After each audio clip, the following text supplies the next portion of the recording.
Salut tout le monde, aujourd'hui on se retrouve pour une nouvelle vidéo un peu spéciale, c'est une tentative DNA à l'ASMR Rigor. Alors je vais utiliser plusieurs armes durant ce gameplay. Et à chaque fois que je vais changer d'arme, et ben je vais vous dire si elle existe exactement en vrai, son nom, ses statistiques. Alors pour rappel, l'ASMR Rigor gagne plus 2 de précision et perd 2 de maniement. Et on va parler tout de suite de l'ASMR. Bon, je vais vite vous dire ma classe, hein. ASMR Rigor, forcément. Sans accessoires, j'utilisais profil bas, fonceur, robustesse, impulsion furtive, exo-bouclier et grenade frag. Alors tout de suite, l'ASMA c'est une déclinaison futuriste de... forcément ça va en soi phare, de la Thompson. Alors la Thompson c'est quoi? C'est un pistolet mitrailleur américain, créé par John Thompson, forcément. Elle a été beaucoup utilisée pendant la Seconde Guerre mondiale, et aussi dans les films, hein, trucs de bandits, tout ça... mafia américaine, tout ça, la Thompson c'est cette arme là. Elle peut tirer par coup ou ou en rafale, pardon. C'est vrai que la SMA, enfin la Thompson, elle peut être équipée avec ou sans le chargeur camembert. Mais c'est vrai que la Thompson sans chargeur camembert, elle a pas du tout la même gueule quoi. C'est la SMA de base que nous on a à choisir entre physique de la SMA qu'on a nous et puis la Speakeasy. Même je parle pas de niveau statistique mais juste physique. C'est vrai que la Speakeasy elle est beaucoup plus belle que les armes simples. Après forcément ces statistiques font que tout le monde la veut, tout le monde l'aime bien. Alors petite histoire, la Speakeasy je l'ai eu grâce au prestige, c'est la seule arme que j'ai pas eu dans les colis. Sinon toutes les autres je l'ai eu dans les supply drops simples ou avancés. Alors je suis pour l'instant à 5 AK12 hérités. Bon forcément j'ai la obsidienne, l'inferno. L'inferno je l'ai eu 3 fois, l'obsidienne 2 fois.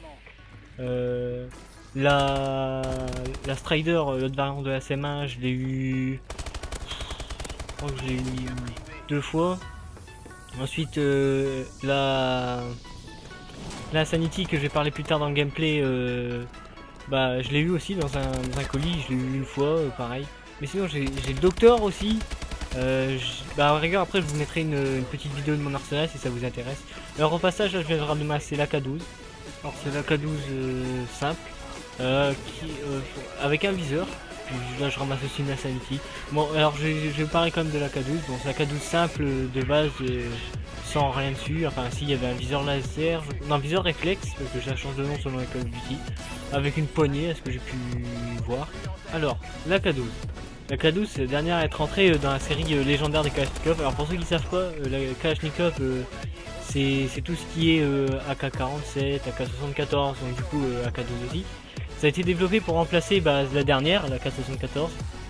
Alors la série AK-12 pardon, a été testée sur le terrain en 2011 et c'est une semi-automatique qu'on a le droit à chaque Call of Duty, parce que je crois qu'elle est apparue à MW le premier je crois, parce que dans le 2 c'est sûr, le 3 aussi, dans Black Ops aussi forcément.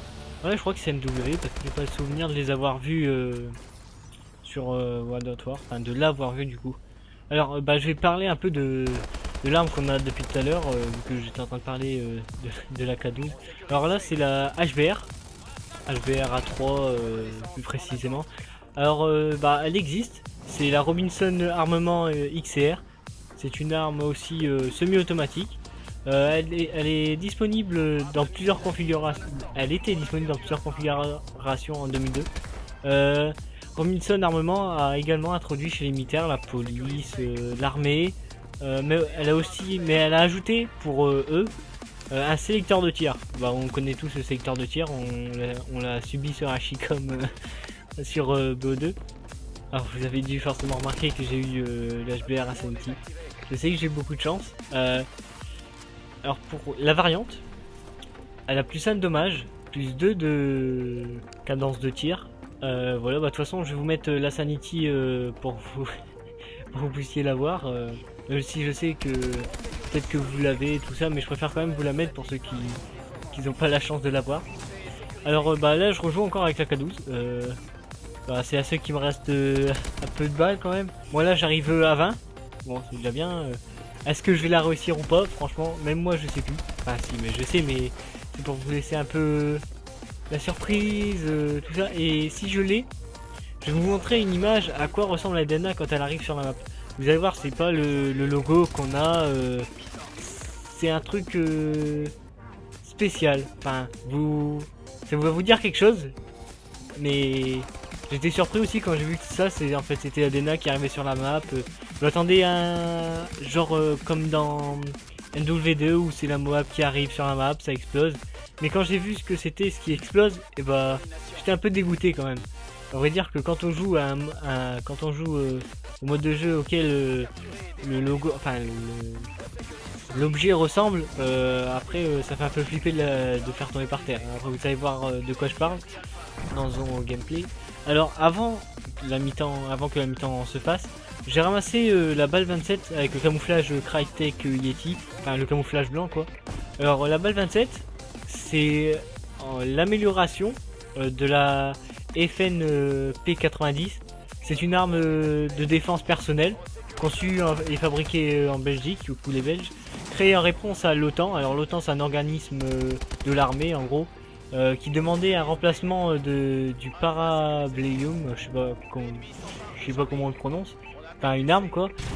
Donc le P90 il s'était conçu comme une arme à feu compact mais puissant pour les équipages de véhicules ou pour les forces spéciales antiterroristes.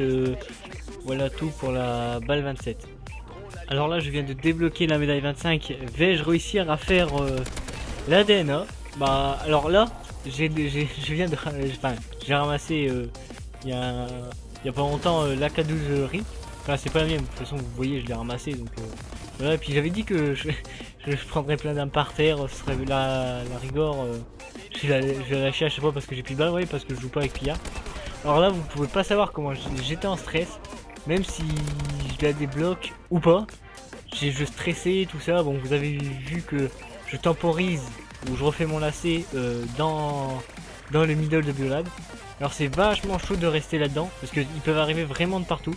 Mais bon c'est middle, c'est là où les gens ont plus envie de venir vous chercher. Ou de toute façon les personnes passent souvent middle. De toute façon les maps sur Advance, j'ai l'impression que c'est un peu le même système que BO2. C'est enfin, sur Biolab, sur Comeback, sur Solar. Après j'ai plus exactement toutes les maps en tête, mais c'est à droite, un passage à droite, un passage au centre, un passage à gauche. C'est pas comme sur Call of Duty Ghost où tu peux vraiment faire n'importe quel chemin pour aller là où tu veux aller quoi. Puis au passage déblocage de la DNA. Et voilà, à chaque fois que je suis en série, je me prends un coup de poing. Je sais pas si c'est une malédiction ou autre chose, mais vous êtes à peu près sûr que à chaque fois que je suis en série, je me prends un coup de poing.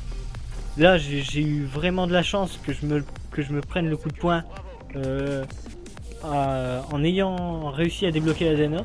Mais si vous voulez, j'ai plein de gameplay où je meurs que par un coup de poing. Vraiment, mais que par un coup de poing. Alors là vous avez dû voir que, enfin je vais vous mettre un screen de toute façon, la DNA qui explose, enfin la DNA c'est pas le logo tout ça, enfin, c'est l'objet qui explose, c'est la balle de Luplink. C'est la balle qu'on prend et qu'on va mettre dans le rond ou dans la sphère ou dans la, enfin Luplink quoi. Donc c'est pour ça que maintenant quand je joue en Luplink, et j'ai un peu peur de me prendre de faire tomber la boule à cause de ça. Non je rigole. Alors là je suis en train de refaire une autre série. Je vais vous dire tout de suite si je fais la DNA ou pas. Enfin je vais pas vous dire tout de suite, mais de toute façon vous allez voir. Même si le temps ça va être un peu limite, je vais quand même essayer de la faire. Enfin la double du coup. Donc la première est réussie, la deuxième bah vous allez voir. Alors vers la fin du gameplay je vais débloquer, enfin je vais ramasser la KF5. La KF5 qui est une arme suisse. C'est la première mitraillette à disposer d'un système de boulons complètement enfermé à la rotation. Je sais pas exactement ce que ça change, mais ça, apparemment ça permettrait d'améliorer la sécurité de l'utilisateur. L'arme, donc ah ouais, j'ai pas dit le nom de l'arme. La vraie arme elle s'appelle la Six Sauer MPX. Elle a été conçue en 2013 et publiée au grand public en 2015. Elle dispose d'un système de gaz poussoir qui réduit le recul de l'arme pour une meilleure fiabilité de l'arme. Et je crois que sur le gameplay, je vais récupérer une KF5 avec un silencieux dessus, la camouflage Urban Jet, je crois, le camouflage carré quoi. Là je débloque la médaille 15, mais vous avez forcément vu que j'ai pas le temps pour faire la double. Donc j'espère que le gameplay vous aura plu ainsi que le commentaire. J'essaierai de poster des vidéos régulièrement. Bon, j'avais dit ça lors de ma première vidéo, mais bon, j'ai vraiment pas le temps. Et puis la vidéo, enfin le gameplay, ça va assez vite à apprendre à faire. Mais tout ce qui est montage, pour moi, jusqu'ici sur Mac, c'est compliqué. Donc sur cela, je vous dis à la prochaine. A plus, c'était Midi.